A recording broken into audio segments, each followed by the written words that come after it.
Guardare la persona che ami soffrire è una delle prove più dure da superare. Lo sa bene Andrea, che ha scelto di esporsi, mettendo a nudo il momento complesso che Natalia sta affrontando. Niente filtri, nessuna maschera, solo il racconto crudo di giornate segnate da lacrime e preoccupazioni.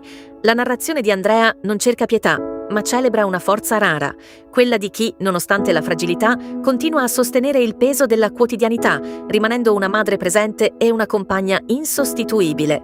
È il ritratto di una coppia che non si nasconde dietro la perfezione costruita, ma sceglie di condividere la vulnerabilità.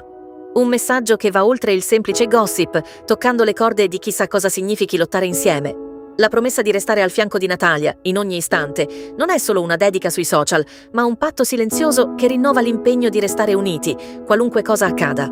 È in questa autenticità che il pubblico si è specchiato, inondando i loro profili di affetto sincero e calore.